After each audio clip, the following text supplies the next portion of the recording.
38 16/5/92 का 4 क्लास। मीठे बच्चे जानते हैं ये होली हंसों की सभा है।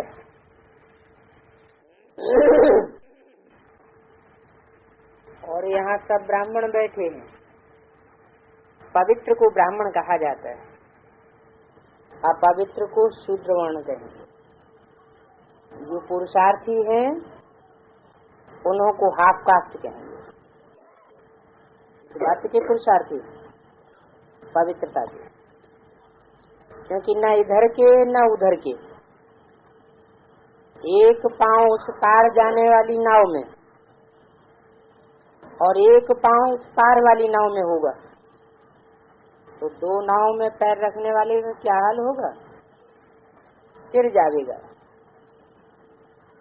इसलिए निर्णय करना चाहिए कि किस तरफ जाएं। अगर कोई असुर बैठे होंगे तो विघ्न जरूर डालेंगे। ये कौन समझाते हैं? शिव बाबा।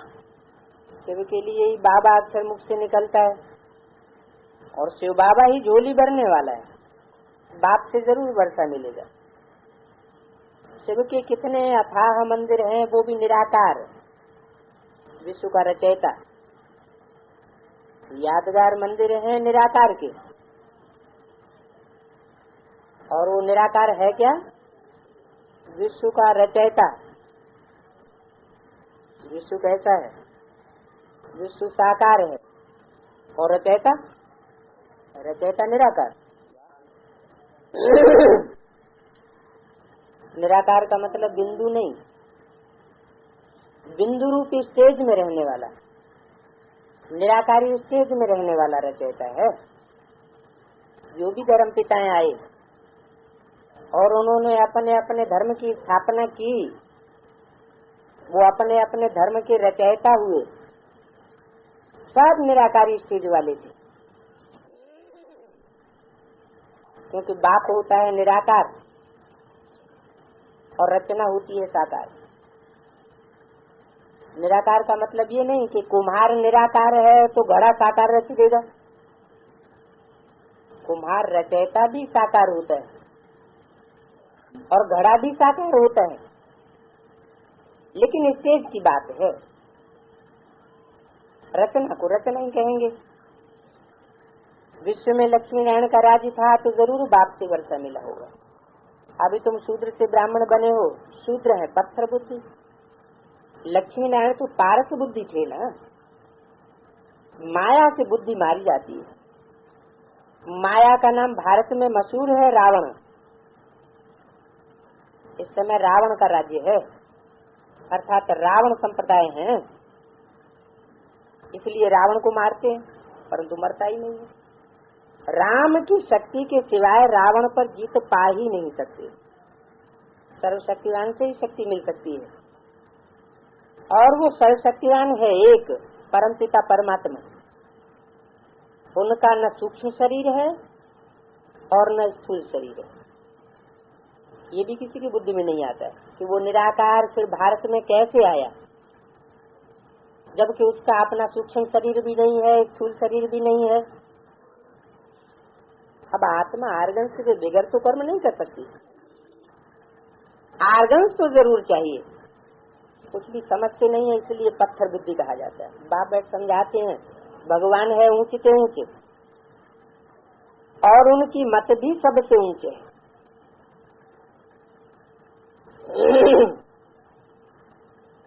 नहीं तो भगवान का सिमरण क्यों करते हैं, याद करते हैं। अब भगवान तो निराकार दाता कहा जाता है, वास्तव में वो देता तो किसी को कुछ भी नहीं है, और रावण किसी से कुछ लेता नहीं है। रावण भी मत देता है और राम भी मत देते, तो मत के आधार पर ही दाता कहा जाता है। तो श्रेष्ठ मत देने वाला है और रावण दुष्ट मत देने वाला है। श्रेष्ठ मत पर चलने वाले सब कुछ प्राप्ति कर जाते हैं, और रावण की मत पर चलने वाले भ्रष्ट हो जाते हैं। तो बाप की मत सिमरी जाती है। जरूर भगवान के आने का भी ड्रामा में पार्ट है, मनुष्य तो समझते नहीं है। बहुत लोग कहते हैं क्राइस्ट से पहले गीता सुनाई गई थी, परंतु ये तो बताओ 5,000-3,000 वर्ष पहले कौन थे और गीता सुनाई किसने, किस नेशन को सुनाई, किस युग में गीता सुनाई और किसने सुनाई। एक ही शास्त्र में कृष्ण भगवान वाक्य लिखा है। और फिर रुद्र ज्ञानी जी भी कहते हैं, रुद्र तो शिव बाबा को ही कहा जाता है, कृष्ण को कब बाप नहीं कहेंगे, शिव बाबा कहा जाता है। शिव बाबा ही नॉलेजफुल ब्लिसफुल है, तब तो भक्त लोग पुकारते हैं, समझते हैं भक्ति करने के बाद भगवान मिलेगा। अच्छा, भक्ति कब शुरू हुई, भगवान कब मिलता है, पाप आत्माओं से पुण्य आत्माओं की दुनिया में कब जाना होता है, ये भी कोई नहीं जानते। तुम भी शूद्र वर्ण के थे, अब तुम ब्रह्मा मुखवंशावली ब्राह्मण कहलाते हो। और ब्राह्मण बनाया किसने, शिव बाबा ने बनाया। तो ये है रचयिता। ब्राह्मण वर्ण है सबसे ऊंची, ब्राह्मणों की चोटी भी है क्योंकि साकार में है, परंतु उन्हों को बनाने वाला निराकार है। वो परम पिता परमात्मा माना परमात्मा। कैसी आत्मा, परम, परे से परे स्टेज में रहने वाली आत्मा। ये अक्षर पक्का याद कर लो, क्या, परमात्मा। किससे कंट्रास्ट किया, परमात्मा जब कहा गया तो कंट्रास्ट किससे किया गया, आत्माओं से कंट्रास्ट किया गया। आत्माओं में परम पार्ट बजाने वाली आत्मा तो कौन हुई। जब कंट्रास्ट करेंगे तो जरूर समान वालों में कंट्रास्ट किया जाता है। 2 अक्षर हैं, परम पिता और परमात्मा। ऐसे नहीं परमात्मा परम पिता कहा जाता है, क्या कहा जाता है, परम पिता पहले, जैसे शिव शंकर, ऐसे नहीं शंकर शिव, जैसे बाप दादा, ऐसे नहीं दादा बाप। तो जिसका नाम पहले रखा गया वो जरूर बड़ा ठहरा। परम पिता माना पिताओं में सबसे बड़ा, जिसका कोई पिता नहीं। प्रजापिता भी बड़ा नहीं, वो प्रजापिता का भी बाप है। प्रजापिता सारी प्रजा का पिता, लेकिन उसका भी पिता। वो कौन हुआ, जरूर सुप्रीम सोल को ही कहेंगे। तो सुप्रीम सोल शिव है, परम पिता, पिताओं में सबसे बड़ा, परे से परे स्टेज में रहने वाला पिता। लेकिन आत्माओं के बीच सबसे बड़ा पार्ट बजाने वाली आत्मा कौन, प्रजापिता। जरूर हीरो के लिए कहेंगे। अब शिव पिता हीरो बनता है क्या, शिव पिता हीरो नहीं बनता है, क्योंकि हीरो का पार्ट तो ऑलराउंड होता है और शिव तो अंत में आता है और उसी समय वापस चला जाता है। संगम में आना और संगम में ही वापस जाना, तो ऑलराउंड पार्ट तो नहीं हुआ। वो हीरो बनाने वाला है, स्वयं हीरो नहीं बनता। विश्व का मालिक बनाने वाला है, स्वयं विश्व का मालिक नहीं बनता। तो ये अक्षर पक्का याद कर लो, क्या, परम पिता परमात्मा। परम पिता किसके लिए इंट्रोड्यूस किया गया, सुप्रीम सोल शिव के लिए। माना पिताओं में सबसे बड़ा, जिसका कोई पिता नहीं। प्रजापिता भी बड़ा नहीं, वो प्रजापिता का भी बाप है। प्रजापिता सारी प्रजा का पिता, लेकिन उसका भी पिता। वो कौन हुआ, जरूर सुप्रीम सोल को ही कहेंगे। तो सुप्रीम सोल शिव है, परम पिता, पिताओं में सबसे बड़ा, परे से परे स्टेज में रहने वाला पिता। लेकिन आत्माओं के बीच सबसे बड़ा पार्ट बजाने वाली आत्मा कौन? प्रजापिता। जरूर हीरो के लिए कहेंगे। अब शिव पिता हीरो बनता है क्या? शिव पिता हीरो नहीं बनता है, क्योंकि हीरो का पार्ट तो ऑलराउंड होता है और शिव तो अंत में आता है और उसी समय वापस चला जाता है। संगम में आना और संगम में ही वापस जाना, तो ऑलराउंड पार्ट तो नहीं हुआ। वो हीरो बनाने वाला है, स्वयं हीरो नहीं बनता। विश्व का मालिक बनाने वाला है, स्वयं विश्व का मालिक नहीं बनता। तो ये अक्षर पक्का याद कर लो। क्या? परम पिता परमात्मा। परम पिता किसके लिए इंट्रोड्यूस किया गया? सुप्रीम सोल शिव के लिए। और परमात्मा जिसमें वो प्रवेश करता है, जो परम पार्ट बजाता है। ड्रामा में परम पार्ट किसका होता है? हीरो पार्टधारी कौन होता है? जो हीरो पार्टधारी होती है उसी का परम पार्ट। ड्रामा अनुसार जब सृष्टि तमो प्रधान बन जाती है तब मुझे आना पड़ता है। मैं भी ड्रामा के बंधन में बांधा हुआ हूँ। तुमको पतित से पावन बनाए सुख शांति का वर्षा आकर के देता हूँ, बाकी सबको शांति का वर्षा मिल जाता है। बाकी में कौन कौन आ जाते हैं? और तुमको देता हूँ, तुमको में कौन कौन आ जाते? तुमको कहा जाता है सामने वालों को। तो जो सामने वाले बैठने वाले बच्चे हैं, आदि से लेकर के अंत तक पूरी पढ़ाई पढ़ते हैं, वो बाप से सुख और शांति का पूरा वर्षा पाते हैं। ऐसे नहीं सिर्फ शांति का वर्षा पाते हैं, सुख का भी पूरा वर्षा पाते हैं। पूरा सुख, 16 कला संपूर्ण, चौथाई कला भी कम नहीं, क्योंकि बाप तो पूरा ही वर्षा देते हैं। सर्वगुण संपन्न, 16 कला संपूर्ण, संपूर्ण हिंसक, मर्यादा पुरुषोत्तम, देवता धर्म की स्थापना करते हैं, संपूर्ण धर्म की स्थापना करते हैं। तो प्राप्ति भी पूरी है। जो 16 कला से पौने 16 कला प्राप्ति करते हैं, वो बाप के अंत तक डायरेक्ट बच्चे बन करके नहीं रहते। वो जीवन मुक्ति का पद नहीं प्राप्त करते, क्योंकि जीवन मुक्ति का अर्थ है जीवन में रहते हुए दुख दर्दों से मुक्ति, और वो तो पहले से ही छोड़ के चले जाते। जीवन में रहते पूरा वर्षा प्राप्त नहीं किया। कहा जाता है जन्म सिद्ध अधिकार है। तो जब जन्म सिद्ध अधिकार कहा जाता है तो जन्म लेने से ही अधिकार मिलना चाहिए। ऐसे नहीं जन्म मिला और अधिकार अगले जन्म में मिलेगा, नहीं। सुख शांति का पूरा वर्षा इसी जन्म में मिलना चाहिए।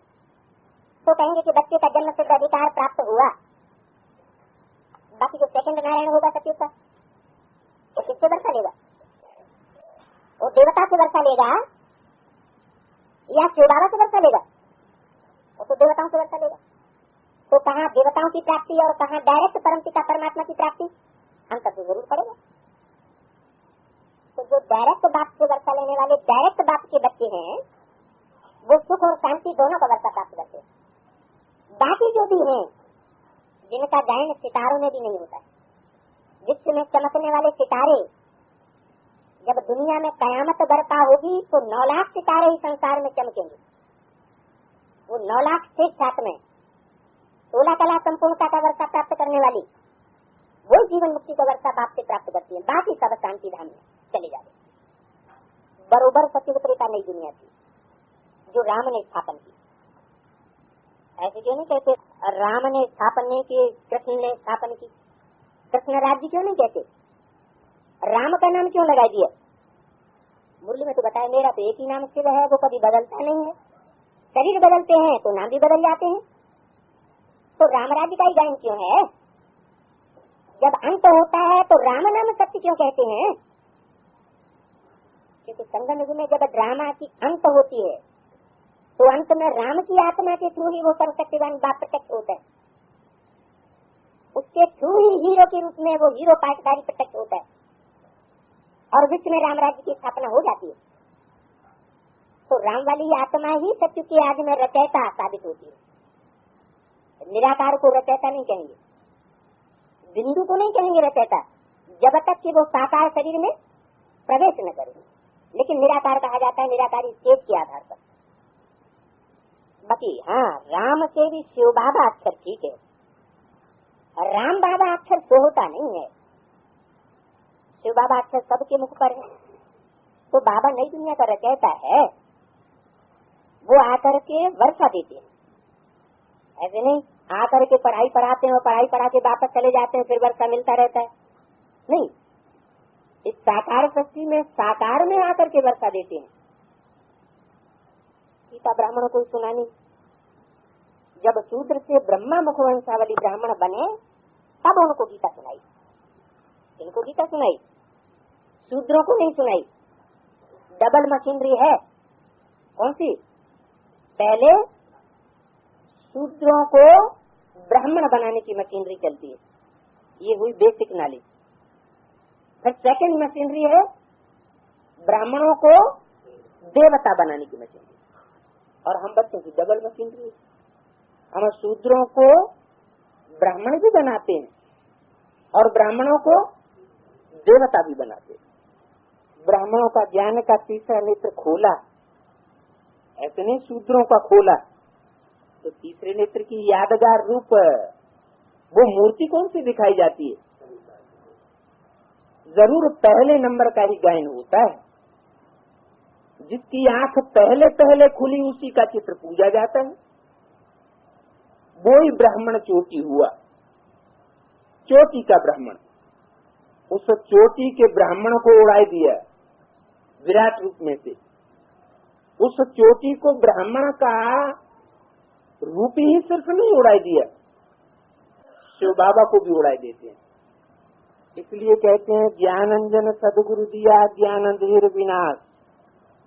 बच्चे कहते हैं बाबा नरक जैसी दुनिया से अब स्वर्ग में ले चलो। ये है शिव भगवान वाच, शिवाचार्य वाच। शिवाचार्य बेहद का संन्यास सिखलाते, सिर्फ घर घाट छोड़ना नहीं सिखलाते, इस सारी दुनिया से संन्यास दिलाना सिखाते हैं। देह और देह के साथ संबंध छुड़वाते हैं। शंकराचार्य का हद का संन्यास, बेहद का बात कहते हैं पुरानी दुनिया को अब तुमको सदा सुख की दुनिया में बदल देना। कृष्णपुरी और कंसपुरी कहते हैं। अब कृष्णपुरी सतयुग को और कंसपुरी कलयुग को कहा जाता है, परंतु दोनों तो इकट्ठे हो न सके। लेकिन शास्त्रों में क्या दिखाते हैं? कृष्णपुरी थी तो जरूर कंसपुरी भी थी, तो फिर बात कहाँ की हुई? जरूर संगम युग हुआ होगा। संगम युग में ही कृष्ण की सोल अपना शरीर छोड़ने के बाद, ब्रह्मा के रूप में कार्य करने के बाद जरूर कोई ब्राह्मण बच्चे में प्रवेश करती है, और जब प्रवेश करती है तो उस ब्राह्मण बच्चे के थ्रू कृष्णपुरी बनती है और कंसपुरी दूसरी ओर। कंस तो दुश्मन था किसका? कृष्ण का। बाकी ऐसे नहीं कि सतयुग में कोई कृष्णपुरी थी और कलयुग में कोई कंसपुरी थी और शास्त्र बनाई दिया दोनों का इकट्ठा। नहीं, ये संगम युग की बातें शास्त्रों में लिखी हुई है। सतयुग में फिर कंस कहाँ से आया? तो बुद्धि से काम लेना चाहिए ना। अभी बाप खुद आया हुआ है स्वर्ग का अथाह सुख देने के लिए, इसलिए आया हुआ है। खुद आया हुआ है, इसका मतलब क्या हुआ? माना हवा है क्या? खुद आया हुआ है माना प्रैक्टिकल में आया हुआ है स्वर्ग का वर्षा देने के लिए। स्वर्ग साकार होगा या निराकार होगा? स्वर्ग भी साकार, तो देने वाला भी साकार और लेने वाले भी साकार। बाबा कहते हैं इस अंतिम जन्म में जो पढ़े हुए हो वो तो पढ़े। इस पढ़ने का रिजल्ट क्या होता है? बाप आकर के कौन सी पढ़ाई पढ़ाते हैं? राजयोग की पढ़ाई पढ़ाते हैं। तो राजयोग की पढ़ाई का रिजल्ट क्या होना चाहिए? राजाई। और धर्म पिताओं ने आकर के ये पढ़ाई नहीं पढ़ाई, उन्होंने सिर्फ आकर के अपना धर्म स्थापन किया। राजा ही स्थापन नहीं कर सके। वो तो बस जब बहुत ज्यादा जनरेशन उनकी हो जाती है तब कहीं उन धर्मों में राजा ही स्थापन होती है। बाकी धर्म पिताओं के टाइम पर सिर्फ धर्म स्थापन होता है, राजा ही स्थापन नहीं होती। और ये राजा की पढ़ाई सिवाय परमपिता परमात्मा की और कोई पढ़ाई भी नहीं सकता।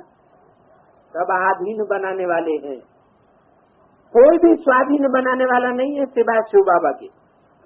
राजा ही स्वाधीन होता है, बाकी प्रजा तो पराधीन होती है। तो सब प्रजा परस्त है, प्रजा योग सिखलाते हैं।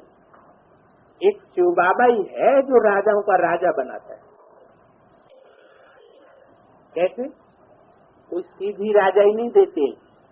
कहते जितना तुम अपनी कर्मेंद्रियों को कंट्रोल करेंगे उतना तुम बड़े राजा बनेंगे। तो बाप ऐसी पढ़ाई पढ़ाते हैं राजयोग की। जिस राजयोग से तुम राजा बनते हो ये पढ़ाई कोई और नहीं पढ़ाता दुनिया में। डॉक्टर बनाएंगे, मास्टर बनाएंगे, वकील बनाएंगे, लेकिन एक जन्म के लिए बनते हैं, वो भी बने बने न बने। लेकिन बाप तो गारंटी देते हैं मैं तुमको 21 जन्म की विश्व की बादशाही देता हूँ। इस पढ़ाई से बाप ही आकर के शूद्र से ब्राह्मण को देवता बनाते। ऐसे नहीं कि बाप ब्राह्मणों से देवता बनाते हैं, बस नहीं, बाप आते हैं शूद्र से ब्राह्मण बनाते हैं और ब्राह्मण से देवता बनाते हैं। वो लोग हिंदू को क्रिश्चियन व बौद्ध बनाएंगे, उन लोग धर्म पिता। परंतु ये सब सुना कि शूद्र वर्ण को ब्राह्मण वर्ण बनाया, ये तो शिव बाबा का ही काम है। विकारी शूद्रों को निर्विकारी ब्राह्मण बनाना, वही ब्राह्मण तो फिर देवता बनते हैं। तो हर एक अपने से पूछे कि हम पहले किस धर्म में और किस वर्ण में थे, गुरु कौन था, शास्त्र कौन सा पढ़ते थे, और गुरु से हमको क्या मंत्र मिला। फिर कब से शिव बाबा ने ब्रह्मा द्वारा ब्राह्मण वर्ण में लाया। तो ये हरेक से लिखवाना चाहिए। अपनी जन्म पत्र लिखो। अब तुम बच्चों को तो बाप कहते हैं मुझे याद करो, माया रावण ने तुम्हारी क्या दुर्दशा कर रखी है। अब तुम बने हो ब्राह्मण संप्रदाय, फिर दैवी संप्रदाय बनना है। अभी बने नहीं हो, लेकिन बनना है।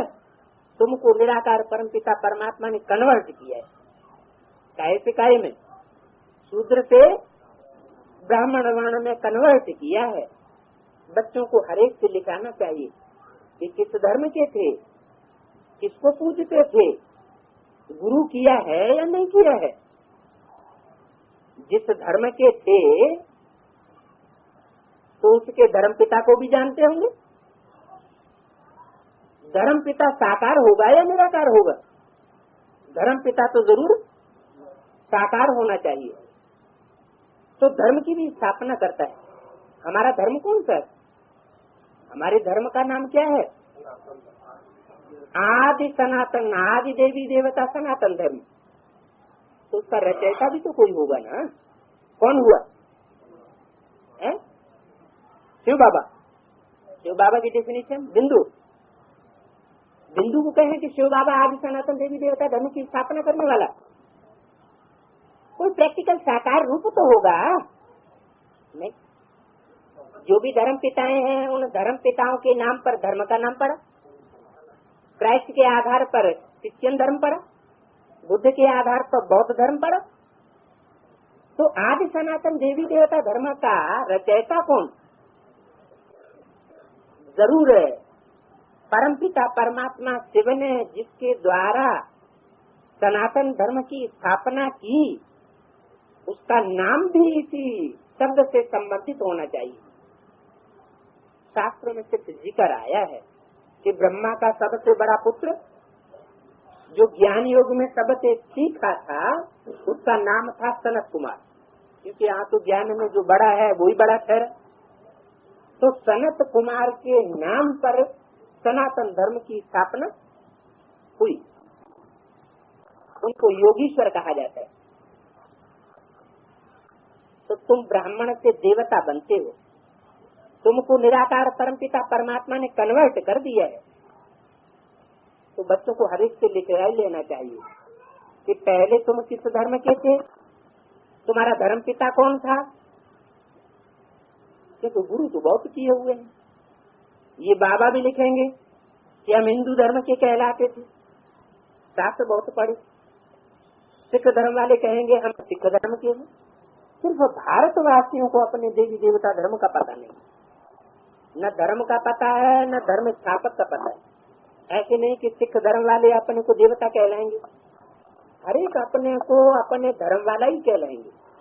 अब बाप कहते हैं जो शिव के भक्त, शिव की रचना देवी देवताओं के भक्त होंगे उन्हों को ही सुनाना। क्या जो शिव को भी मानने वाले नहीं है, देहधारियों में फंसे हुए हैं, और शिव की रचना देवताओं को भी मानने वाले नहीं है, उनको सुनाना ही बेकार। क्यों? क्योंकि ऐसे जो नकली ब्राह्मण हैं वो तो कन्वर्ट होने वाली आत्मा है। वो सचिव के दूसरे तीसरे जन्म में आवेंगे जरूर, लेकिन पक्के देवता नहीं बनेंगे 84 जन्म लेने वाले, 16 कला संपूर्ण। क्योंकि पूरी पढ़ाई नहीं पढ़ते अंत तक बाप से। पूरी पढ़ाई न पढ़ने के कारण कमजोरी रह जाती है आत्मा में, और वही कमजोरी द्वापर युग से प्रत्यक्ष हो जाती है। वो आत्मा दूसरे धर्म में कन्वर्ट होकर के चली जाती है। तो जो देवताओं के भक्त हैं अथवा शिव के भक्त हैं उनको ही सुनाना चाहिए, वे अच्छी रीति सुनेंगे। जो न देवताओं को मानते हैं जैसे आर्य समाजी, और न शिव को मानते हैं, वो शिवलिंग की भी पूजा नहीं करते। क्योंकि शिवलिंग शब्द ही जाहिर करता है कि वो साकार में निराकार बैठा हुआ है। लिंग है साकार और उसमें बिंदु है निराकार। वो लिंग रूप क्यों दिखाया? लिंग रूप दिखाया इस बात की प्रत्यक्षता के लिए चित्रकार ने कि जिस रूप में परमात्मा प्रवेश करता है उसको कर्मेंद्रियों का भान नहीं है। कर्मेंद्रियां जैसे है ही नहीं। किसी व्यक्ति की कर्मेंद्रियां काट दी जाए, सब नाक आंख कान हाथ पांव टांगे, तो क्या रह जाएगा? धड़ रह जाएगा, लिंग रह जाएगा। तो इस निराकारी स्टेज को चित्रकार चित्रित कैसे करे? ये तो बुद्धि की बात है। बुद्धि से ही निराकारी स्टेज को धारण किया जा सकता है। तो लिंग बनाई दिया। सोमनाथ मंदिर में लिंग बनाया, बीच में हीरा जड़ दिया, बिंदु की यादगार। तो वो सुप्रीम सोर्स ज्योति बिंदु की यादगार हीरा, और लिंग है निराकारी स्टेज में रहने वाले उस व्यक्तित्व की यादगार जिसमें परमात्मा प्रवेश करता है। एवर प्योर स्टेज का प्रैक्टिकल प्रूफ बनता है। तो जो देवताओं के भक्त होंगे वो अच्छी रीति सुनेंगे, जो शिव के भक्त होंगे वो अच्छी रीति सुनेंगे। सत्य त्रेता में बरोबर सूर्यवंशी चंद्रवंशी थे जिन्हों के चित्र भी हैं। इंग्लिश में डीटीज्म कहा जाता है। अभी बाबा देवी देवता धर्म की स्थापना कर रहे हैं। क्या कहा? कर रहे हैं या करके चले गए? कर रहे हैं। कौन? बाबा। जब बाबा अक्षर कहा जाता है तो जरूर ग्रैंडफादर होगा। मुरली में क्लैरिफिकेशन भी दे दिया है। साकार और निराकार के मेल को ही बाबा कहा जाता है, नहीं तो पिता कहा जाता है। वो बिंदु बिंदु आत्माओं का पिता, बिंदु सुप्रीम सोल, उसके साथ कोई दूसरा संबंध नहीं बनता। बिंदु बिंदु आत्माओं का आपस में भी भाई भाई है, आत्मा आत्मा भाई भाई, और वो पिता। बाबा का भी संबंध नहीं तो दादे का भी संबंध नहीं, साधन सजनी का कोई संबंध नहीं, वो सिर्फ पिता है। लेकिन जब शरीर में प्रवेश करते हैं तो ढेर सारे संबंध बन जाते हैं। वो बाबा भी है, गुरु भी है, टीचर भी है, सब प्रकार के संबंध साकार में आने की बात बनती है। तो पाने का राज अभी पूरा प्रैक्टिकल जीवन में सीखा नहीं है। कहा जाता है इंद्रिय जीते जगत जीत। जिसने जितना इंद्रियों को जीत लिया वो उतना ही बड़ा जगत जीत बनेगा। सारे जगत को जीतना है तो कोई दूसरों के ऊपर हमला करने की दरकार नहीं है। क्या करना है? अपनी कर्म इंद्रियों को कंट्रोल कर लो तो दूसरी आत्मा स्वतः ही आकर के झुकने लग पड़ेगी। सत्य में पूज्य थे बाबा कहते हैं मैं तो अगर पूज्य हूँ। क्या प्रूफ इसका? बाबा कहते हैं तो कहने वाला जरूर कोई शरीर से कहता होगा, बिना मुख के बिंदु बोलेगा क्या? नहीं। बाबा कहते हैं मैं तो एवर पूज्य हूँ। एवर पूज्य हूँ का मतलब है कोई शरीर के द्वारा प्रैक्टिकल में ऐसा एक्ट किया है जो वो एवर पूज्य गाया जाता है। उसके मंदिर बने हुए, यादगार मंदिर आज भी बने हुए हैं। अव्यक्तवाणी में बोला है जिन कर्मेंद्रियों से याद में रह करके कर्म किया है वो कर्मेंद्रियां पूजी जाती हैं। तुम बच्चों की हर एक कर्मेंद्रियों की पूजन का गायन और मंदिर बने हुए हैं यादगार। मेरा तो सिर्फ एक शिवलिंग का ही गायन है। शिव माना कल्याणकारी। और वो लिंग रूप क्यों बनाया हुआ? लिंग रूप बनाया हुआ है, कान का रूप क्यों नहीं बनाई दिया? नाक क्यों नहीं बनाई दी? आंख बनाए देते। आंख क्यों नहीं बनाई? क्योंकि और जो भी कर्मेंद्रियां हैं वो बस में करना आसान है, लेकिन कामेंद्रियों को जीत लेना ये सब के बस की बात नहीं है।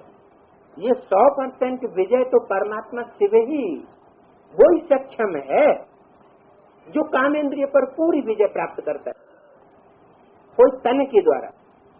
उसके लिए शास्त्रों में क्या गायन है? कामदेव को भस्म किया, जहर को पी लिया। तो बात तो आए ही हम बच्चों का जहर पीने के लिए। जहर किसको कहा जाता है? यहाँ कोई स्थूल बातों का अर्थ है क्या? यहाँ तो जहर कहा ही जाता है विषय विकारों को। तो विषय विकार रूपी जो भी जहर हमारे मस्तिष्क में बुद्धि में भरा हुआ है, जो कर्मेंद्रियों से निकलता है, मनुष्य विकारी है तो सारे ही जो 9 द्वार हैं उन 9 द्वारों में से गंध निकलता है, वो विषय। देवताओं के जो 9 द्वार होंगे उनमें से कहीं गंध नहीं निकलेगी। मनुष्य जो है उनके 9 द्वारों से गंध ही गंध निकलता है, क्योंकि विकारी हैं। विकारी माना व्यभिचारी। देवताएं व्यभिचारी नहीं होते। कृष्ण की दृष्टि राधा में ही डूबेगी, राधा की दृष्टि कृष्ण में ही डूबेगी। जैसे लक्ष्मी नारायण के पुराने चित्र में नीचे राधा कृष्ण का चित्र दिखाया हुआ है। राधा कृष्ण एक दूसरे को बड़े प्यार से देख रहे हैं। क्या उनकी दृष्टि व्यभिचारी थी? नहीं, व्यभिचार का तो नाम मात्र भी नहीं। द्वापर युग से जब द्वापर नाम पड़ता है, दो बातें शुरू हो जाती, तो वहां से व्यभिचार शुरू हो जाता। सत्य व त्रेता में व्यभिचार का नाम निशान नहीं होता, इसलिए वहाँ गंध वाली कोई चीज भी नहीं होती। कीड़े, पशु, पक्षी, पतंगे, कुछ भी ऐसी चीजें नहीं होती जो गंध करने वाली हो। तो बाबा कहते हैं मैं तो एवर पूज्य हूँ। अभी तुम यहाँ आए हो राजयोग सीखने के लिए, भविष्य की जन्मों के लिए शिव बाबा से वर्षा लेने, तो तुमको फॉलो करना चाहिए। जब तक तुम ब्रह्मावंशी नहीं बनेंगे तो ब्राह्मण कैसे कहलाएंगे? किसको फॉलो करना चाहिए है? फॉलो 2 तरह से होता है। एक कर्मेंद्रियों से कर्म करके फॉलो करना होता है, और एक होता है डायरेक्शन को फॉलो करना।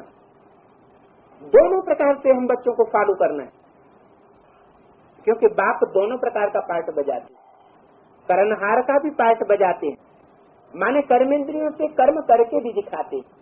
तो कर्णहार का पार्ट तो बजाया। जब कर्णहार का पार्ट बजाया तो उस समय उसने ये नहीं देखा कि बच्चे कर रहे हैं कि नहीं कर रहे हैं, खुद करके दिखाया। वो कौन सा स्वरूप था? ब्रह्मा का रूप। लेकिन कोई ऐसे बच्चे होते हैं नहीं समझ सकते, ऐसी बुद्धि पथराई गई है कि कर्म देख करके भी नहीं कर सकते, तो फिर बाप को सख्त रूप धारण करना पड़ता है। फिर रूप धारण करता है, खुद करे या न करे, लेकिन बच्चों से जरूर कराएगा।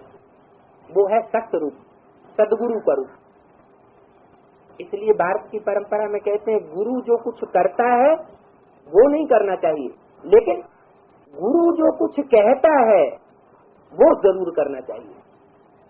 तो सदगुरु का लास्ट पार्ट है करावनहार का पार्ट।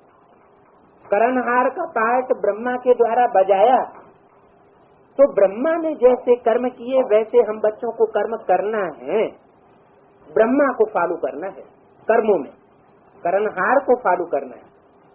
लेकिन अब लास्ट में है करावनहार का पार्ट, क्योंकि ब्रह्मा ने तो शरीर छोड़ दिया, करणहार का पार्ट गया, अब लास्ट में है करावनहार का पार्ट। खुद करे या न करे, लेकिन बच्चों से करा के छोड़ेगा।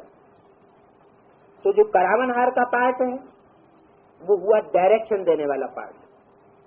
वो डायरेक्शन को बच्चों को फॉलो करना ही पड़ेगा। पड़ेगा माना कंपल्सन है, कंपेल करता है। कंपेल माना जोर डालता है, दबाव डालता है, तुमको करना ही पड़ेगा।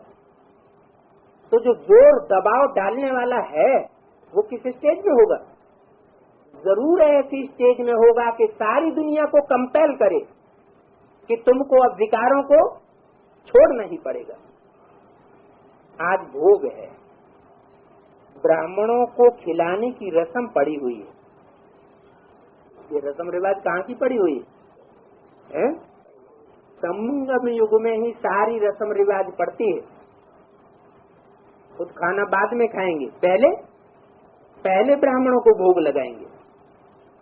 बाकी ज्ञान का तो इससे ताल्लुक नहीं है। किससे? भोग आदि से। यहाँ तो है ज्ञान सागर और ज्ञान गंगाओं का मिलन। कहाँ? वहाँ फिर देवताओं और तुम ब्राह्मणों का मेला लगता है। वहाँ माना कहाँ और यहाँ माना कहाँ? यहाँ माना और वहाँ। अच्छा, वहाँ देवताओं और ब्राह्मणों को मेला लगता है। सतयुग में ब्राह्मण होते हैं क्या? सूक्ष्म वतन की बात बताई। सूक्ष्म वतन भी कोई ऊपर की बात नहीं है, वो भी तुम बच्चों की ऊंची स्टेज की बात है। तुम ऐसी मनन चिंतन मंथन की ऊंची स्टेज में स्थिर हो जाते हो कि देह और देह के संबंधों की दुनिया भूल जाती है। तो उस सूक्ष्म वतन में वहाँ फिर देवताओं और तुम ब्राह्मणों का मेला लगता है। किसका किसका? जो देव आत्माएं हैं। सतयुग में जो राधा और कृष्ण के रूप में जन्म लेने वाली देव आत्माएं हैं, जिन्होंने शरीर छोड़ दिया, और उनके जो भी संगी साथी हैं जो अभी भी शरीर छोड़ रहे हैं, वो सूक्ष्म स्टेज, सूक्ष्म शरीर धारण कर लेते हैं। उनका स्थूल शरीर का कर्म भोग समाप्त हो गया। तो वो देव आत्माएं किससे मिलती हैं? ब्राह्मणों से मिलती। वो है सूक्ष्म शरीरधारी, जिनको अव्यक्त वाणी में बोला हुआ है एडवांस पार्टी के 3 रूप हैं, 3 ग्रुप हैं। कौन कौन से? इंस्पिरेटिंग पार्टी और प्लानिंग पार्टी और प्रैक्टिकल पार्टी। तो जो इंस्पिरेटिंग पार्टी है वही देवताओं की पार्टी है। देवात्माएं जिनको बेसिक नॉलेज से कनेक्शन है, सिर्फ उनको ज्यादा लंबे चौड़े ज्ञान की दरकार नहीं है। सीधा सीधा बाप ने ज्ञान सुनाया और सीधा सीधा उन्होंने माना। ज्ञान के लंबे चौड़े कथन में नहीं जाती। उनको वो पवित्रता पालन करने में, साथ रह करके पवित्रता पालन करने में भी कठिनाई नहीं होती, कोई तकलीफ भी नहीं। तो वो देवात्माएं जिन्होंने ब्रह्मा सरस्वती को फॉलो किया, वो ब्रह्मा सरस्वती जैसी ही बनती है। माना राधा कृष्ण के रूप में, राधा कृष्ण जैसे बच्चों के रूप में सतयुग में जाकर के जन्म लेंगी। लेकिन जन्म किससे लेंगी? तुम ब्राह्मण बच्चों से जन्म लेने वाली बनेगी। तो तुम ब्राह्मण ऊंचे हुए या देवताएं ऊंचे हुए? तुम ब्राह्मण जो उन देवताओं को भी जन्म देने वाले हो, 16 कला संपूर्ण देवताओं को जन्म देने के निमित्त बनते हो, वो तुम उनसे भी ऊंचे हुए। और पवित्र को ही ब्राह्मण कहा जाता है। वही ब्रह्मा मुख वंशावली होते हैं। जो ब्रह्मा मुख की बात न माने वो ब्रह्मा मुख वंशावली ब्राह्मण कैसे कहा जा सकता है? तो सूक्ष्म वतन में तुम बच्चों का मेला लगता है परम धाम जाने से पहले। इसमें मुझने की बात नहीं है। इसमें ये मेला कैसे लगेगा सूक्ष्म वतन में? सूक्ष्म वतन में ब्राह्मण कहाँ से आ गए? जरूर सूक्ष्म स्थिति की बात है। बाप कहते हैं देह सहित देह के साथ संबंधों से ममत्व मिटाते जाओ। जब ऐसा ममत्व मिटाए देंगे तब तुम ऐसी स्टेज वाले ब्राह्मण बनेंगे जिन ब्राह्मणों में वो देवताएं भी प्रवेश करेंगे और मिलन मनाएंगे। बाकी तुम बच्चे मुझे एक को याद करो तो अंतमति सुगति हो जाएगी। प्रवेश तो करेंगे, मम्मा बाबा की सोल बच्चों में प्रवेश तो करती है, लेकिन तुमको याद किसको करना है? ऐसे नहीं मम्मा बाबा को याद करने लग पड़ो, नहीं, याद तो शिव बाबा को ही करना है। अंतमति सुगति हो जाएगी। मैं प्रतिज्ञा करता हूँ तुमको स्वर्ग भेज दूंगा। क्या करूँगा? स्वर्ग में भेज दूंगा। मैं खुद नहीं जाऊंगा, लेकिन तुमको स्वर्ग भेज दूंगा। रोज क्लास में पूछो, शिव बाबा के साथ प्रतिज्ञा करेंगे। शिव बाबा कहते हैं मेरी मत पर चलो। बाप की श्रीमत नामी ग्रामी है। श्रीमत अर्थात श्रेष्ठ मत। ब्रह्मा की मत भी गाई जाती है। तो कितनी मतें हो गई? 2 मतें हो गई। ब्रह्मा की मत को ये नहीं कहा श्रेष्ठ मत है, क्या कहा? इनकी मत गाई जाती है, इनकी मत का गायन है, लेकिन श्रेष्ठ मत नहीं है। श्रेष्ठ से श्रेष्ठ मत नहीं है ब्रह्मा की भी। ये क्या बात हुई? ब्रह्मा के तन में तो शिव बाबा ने आकर के सारी वाणी सुनाई, तो फिर ब्रह्मा के मुख से जो कुछ निकला उसमें ये भेद कैसे पैदा हो गया? भेद क्यों पैदा हो गया? ब्रह्मा के मुख से ही तो सब कुछ वाणी बोली है। नहीं, ब्रह्मा के मुख से वाणी तो बोली, लेकिन 2 बातें 2 प्रकार की हो गई। क्योंकि बाप तो सवेरे सवेरे बैठ करके पढ़ाई पढ़ाते, अमृत बेले वाणी चलाते, शाम को भी चलाते रहे, लेकिन बैल के ऊपर सदैव सवारी होती है क्या? तो बीच में जो सारा दिन गुजरता था उसमें बच्चे जाके ब्रह्मा से भी पूछते थे, बाबा शादी करें, बहुत तकलीफ हो रही है, माँ बहुत बीमार है, बाप ऐसा है, ये ऐसा है, अच्छा मकान बनाएं, बहुत बड़ा परिवार है, बहुत दुख तकलीफ हो रही है। अच्छा, ये अलग से पूछने की दरकार क्यों पड़ गई बच्चों को? क्यों दरकार पड़ गई है? जबकि मुरली में डायरेक्शन दिया हुआ है शादी बर्बादी, ये दुनिया विनाश होने वाली है, अब मकान बना करके तुम क्या करेंगे? इससे तो अच्छा है ईश्वरीय सेवा में पैसे सफल कर लो। तो बाबा क्या डायरेक्शन देते थे? बच्चों का दुख माँ तो सहन नहीं कर सकती, तो ब्रह्मा बाबा डायरेक्शन दे देते थे कि बच्चे, बाबा तो ऐसा चाहते हैं कोई ऐसा बच्चा निकले जो शादी करके पवित्र रह करके दिखावे, बाबा तो बहुत खुश होंगे।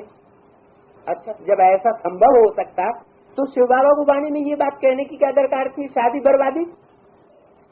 इसका मतलब ये हुआ कि जो आत्माएं पावरफुल सोल, सुप्रीम सोल, सर्वशक्तिवान के डायरेक्शन पर नहीं चल सकती हैं, तो वो ब्रह्मा की मत पर तो चलें।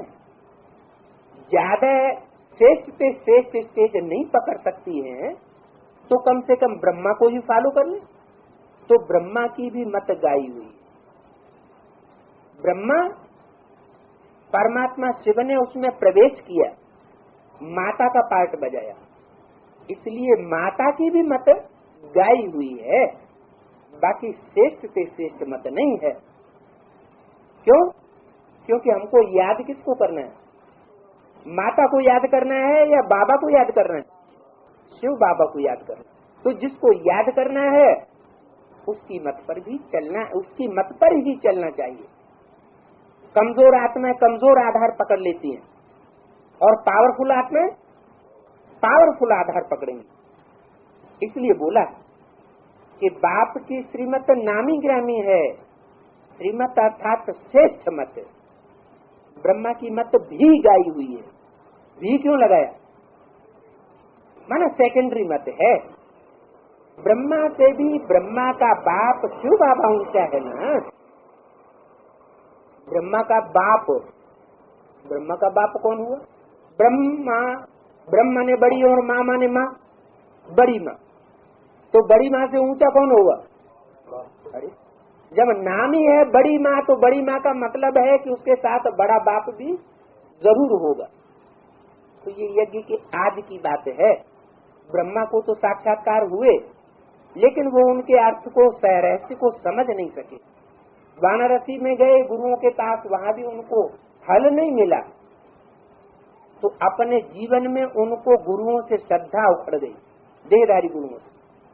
अपने जीवन के आधार पर उन्होंने जिस व्यक्ति को सच्चा, साफ और ईमानदार समझा, उस अपने भागीदार के पास कलकत्ते में पहुंचे, जहाँ के लिए अव्यक्तवाणी में बोला है कि ज्ञान सूर्य कहाँ से उदय होता है? पूरब जोन से उदय होता है। तो वहाँ पहुंचे और वहाँ जाकर के बाबा ने अपने साक्षात्कार की बात सुनाई। डायरेक्ट नहीं सुनाई, क्योंकि ब्रह्मा तो बच्चा है। किसका बच्चा है? बाप का बच्चा है। जिस बाप का बच्चा है तो अम्मा होगी कि नहीं होगी? है कि बिना अम्मा के बाप हो जाएगा? अम्मा तो जरूर होगी। तो बाबा ने सारा जो अपना साक्षात्कार की बात थी वो पहले किसी माता को सुनाया, और माता ने भागीदार को सुनाया। जिस समय सुनाया उसी समय सुनाने वाले में सुनाया गया। सुनाने वाले में सुनाने का कार्य भी शिव ने किया, और उसी समय सुनने वाले ने सुना और समझा भी। तो ज्ञान सुनना सुनाना है या समझना समझाना है? समझना और समझाना, उसको ही ज्ञान कहा जाता है। तो माता के थ्रू भक्ति मार्ग का फाउंडेशन पक्का पड़ गया, सुनने का और सुनाने का। माता के द्वारा सुनाया सुप्रीम सोल ने, एक्यूरेट सुनाया। सुन करके सुनाया वो तो ठीक बात है, लेकिन सुनाया भी किसने? सुप्रीम सोल ने। किसके थ्रू? माता के द्वारा। और सुना किसने? प्रजापिता ने। तो प्रजापिता हुआ चोटी का ब्राह्मण। चोटी का ब्राह्मण माना जिसने ब्रह्मा के मुख से पहले पहले सुना। कौन सा ब्रह्मा? आदि ब्रह्मा, जिस आदि देवी की पूजा होती है भारतवर्ष में। दाढ़ी मूछ वाले की पूजा नहीं होती। किसकी पूजा होती है? स्त्री चोले के रूप में माता की पूजा होती है भारतवर्ष में। तो ओरिजिनल ब्रह्मा वो हुआ जिस मुख से पहले पहले जिसने सुना, वो आदि ब्राह्मण हुआ। कौन? प्रजापिता, भागीदार। और उस आदि ब्राह्मण ने सुन करके समझा भी। स्वयं नहीं समझा, परमात्मा शिव ने प्रवेश किया। स्वयं समझा और फिर उस माता को समझाया। उस माता में ज्ञान का बीज बोया तो माता हो गई बन्नी। तो पुरुष तन को बन्नी बनाया जाता है क्या? नहीं। तो उस माता को बन्नी बनाया। ये हो गई रचयिता, माता पिता। यज्ञ के आदि में भी ये माता पिता थे। नहीं तो मुरलियों में ये वाक्य क्यों आया? ऐसे ऐसे बच्चे थे जो मम्मा बाबा को भी डायरेक्शन देते थे, ड्रिल कराते थे, टीचर बन करके बैठते थे। आज वो बच्चे हैं नहीं। तो जरूर मम्मा बाबा को भी डायरेक्शन देने वाली, ड्रिल कराने वाली, टीचर बन करके बैठने वाली सोल उनसे भी ज्यादा पावरफुल थी। क्योंकि मम्मा बाबा वो तो सतयुग में जाके कृष्ण और राधा के रूप में बच्चे बनेंगे। उनको भी जन्म देने वाले जन्मदाता चाहिए। जैसे ब्राह्मण जीवन में जो शूटिंग हुई है वो सतयुग में होगी प्रैक्टिकल में। तो ब्राह्मण जीवन में राधा कृष्ण वाली आत्माएं माने मम्मा और बाबा, उनको भी जन्म देने वाले कोई रचयिता हुए। वो है रुद्रमाला के पहले 2 मणके। रुद्रमाला में मुख दिखाए जाते हैं हर मणके में। बाबा बोलते वो है मुख लेने की यादगार। क्या? रुद्राक्ष के मणकों में जो मुख बने हुए हैं वो परमात्मा बाप ने मुख लिया है, तो उसकी यादगार मुख बने हुए। लेकिन एक मुख होना चाहिए, अनेक मुख क्यों बने हुए?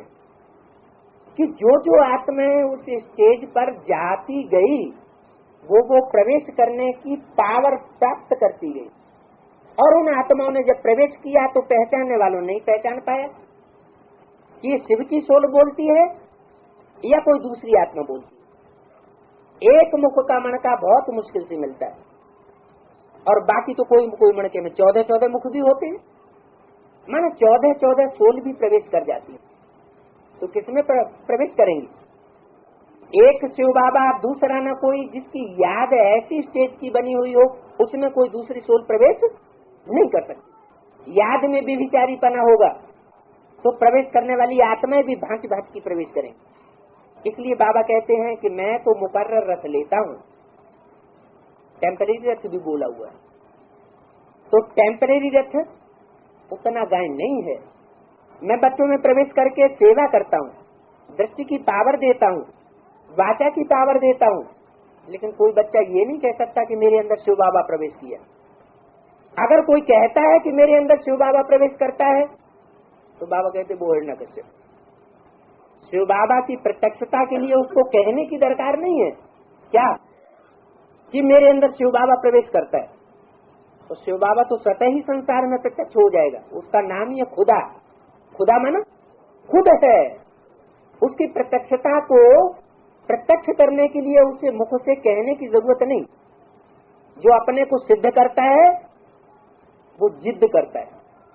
अपने को सिद्ध करने वाला जिद्दी साबित होगा, लेकिन परमात्मा बाप साबित नहीं होगा। जो परमात्मा बाप शिव है वो जिस तन में प्रवेश करता है, जिसके द्वारा परमात्मा पाठ बजाता है, संसार में प्रत्यक्ष होता है, वो स्वरूप तो सारी दुनिया से न्यारा रूप है। उसको बाबा ने मुरली में न्यू मैन नाम दिया है। एक्ट से भी न्यू मैन, वाचा से भी न्यू मैन, और मन के संकल्पों से भी न्यू मैन। एक शिव बाबा का ही पार्ट है ऐसा जो निष्काम कर्म योगी है, कोई जिसको कामना नहीं। एक शंकर का ही रूप ऐसा दिखाया जाता है जिसको कांटों के जंगल में दिखाते हैं हमेशा। बाकी सब देवताओं को स्वर्ग में दिखाया, लेकिन शंकर को सिर्फ कांटों के जंगल में दिखाते। क्यों? क्योंकि मैं विश्व की बादशाही मैं नहीं लेता हूँ। किसको देता हूँ? मैं तुम बच्चों को देता हूँ। तो जो कहता है कि मैं नहीं लेता हूँ वो तो जरूर इस दुनिया में बैगर का बैगर ही बन करके रहता है। वो स्वयं विश्व की बादशाही लेने वाला नहीं है, हम बच्चों को देने वाला है, कौड़ी से हीरे जैसा बनाने वाला है। तो वो सुप्रीम सोल ऊंचते ऊंचे है और ऊंचते ऊंचे मत देने वाला है। तो जब भोजन पर बैठते हो तो शिव बाबा को याद करो। क्यों? शिव बाबा को भोग नहीं लगाओ, है? याद करो। मोस्ट बिलीवेड बाप है, जैसे कि उनके साथ हम भोजन पाए रहे हैं। किनके साथ? उनके साथ। ऐसे क्यों कह दिया? ब्रह्मा के तन में बैठा हुआ है, बाजू में ही तो बैठा हुआ है बोलने वाला, तो उनके साथ भोजन पाए रहे हैं, ऐसे क्यों बोला? जरूर भविष्य में पाठ प्रत्यक्ष होने वाला है। वो परमात्मा पाठ जिसके लिए गायन है, तुम संग खाऊं, तुम संग बैठूं, तुम संग श्वासों श्वास साथ निभाऊं। इस याद से बहुत ताकत आएगी। किस याद से? प्रैक्टिकल याद से। जैसे माँ अपने बच्चे को याद करती है, बच्चा अपने बाप को याद करता है, तो प्रैक्टिकल में है दोनों का संबंध, तब तो याद प्रैक्टिकल है। अगर प्रैक्टिकल में है ही नहीं तो फिर पूछते रहेंगे कैसे याद करें। बच्चा कभी माँ के लिए पूछता है, माँ मैं तेरे को कैसे याद करूं? या माँ कभी बच्चे से पूछती है, बच्चा मैं तेरे को कैसे याद करूं? जहाँ पूछा जाता है कि मैं कैसे याद करूं या मुझे याद नहीं आती है, तो जरूर आर्टिफिशियल याद है, पक्का पक्का पूरा परिचय नहीं है, जरूर कोई ज्ञान में कमी है, प्रैक्टिकल ज्ञान नहीं है। तो बच्चे तो घड़ी घड़ी भूल जाते हैं। क्यों भूल जाते हैं? क्योंकि बाप जो सर्वशक्तिवान है, सर्वशक्तिवान बाप के रूप में परमात्मा पाठ बजाने वाला है, उसका अभी पूरा परिचय बच्चों को मिला नहीं। भारत को भी अब शिव बाबा की श्रीमत की दरकार है, क्योंकि बाप ही सर्व का सदगति दाता पतित पावन है ना। बाप और बच्चे को याद करते रहना है। माया बिगड़ भी अनेक प्रकार से डालेगी, लेकिन उनसे डरना नहीं है। इनसे माया ज्ञान तो बहुत सहज है, इस बात में बिगड़ डालेगी नहीं। याद तो तब करेंगे जब बाप की पूरी पहचान होगी। बाप की पूरी पहचान कराने में माया बिगड़ जरूर डालेगी। तुम कहेंगे बाप आया हुआ है, और माया भी लोग कहेंगे ना बाप तो है ही नहीं, वो बाप को उड़ाए देंगे। तुम बाप को दुनिया में प्रत्यक्ष करना चाहोगे और वो बाप को गुप्त करना चाहेंगे। तो ज्ञान तो बहुत सहज है, बाकी योग में रहना है, एक से बुद्धि योग जोड़ना है। इसमें मेहनत और बहुत भारी है। और जगह भटकने से तो एक शिव बाबा को याद करना अच्छा हुआ ना, गीता पढ़ने की भी बात नहीं, जबकि बाप खुद आया हुआ है। सन्मुख सुनना अच्छा या टेप रिकॉर्ड सुनना अच्छा या कागज के पत्तों से पढ़ना अच्छा? मुरली में तो बताया हुआ है ना, फर्स्ट क्लास नंबर 1 है सन्मुख सुनना। अब मुख सन्मुख होगा तभी तो सन्मुख होगा, मुख सन्मुख नहीं होगा तो सन्मुख कैसे हुआ? इसका मतलब 69 के बाद जो बच्चे ब्राह्मण बने हैं उनके लिए तो सन्मुख का सवाल पैदा होता ही नहीं। क्यों नहीं पैदा होता? गुलजार दादी के द्वारा तो है, लेकिन बाबा ने तो बोला है मैं पतित कामी कांटे में आता हूँ, बड़े से बड़े कामी कांटे में आकर के उसको बड़े से बड़ा फूल बनाता हूँ। गुलजार दादी को कामी कांटा कोई कह सकता है? वो तो बचपन से ही आश्रम के वातावरण में पली हुई कन्या है, उनको तो किसी को साहस भी नहीं हो सकता जो ऐसे कहे। परमात्मा बाप जिस तन में प्रवेश करते हैं, उस तन में प्रवेश करके बोलते हैं तो पता भी नहीं चलता कि वो कब आया और कब चला गया। और गुलजार दादी के अंदर आने जाने का पता पड़ जाता है, उसे दिव्य जन्म नहीं कहेंगे।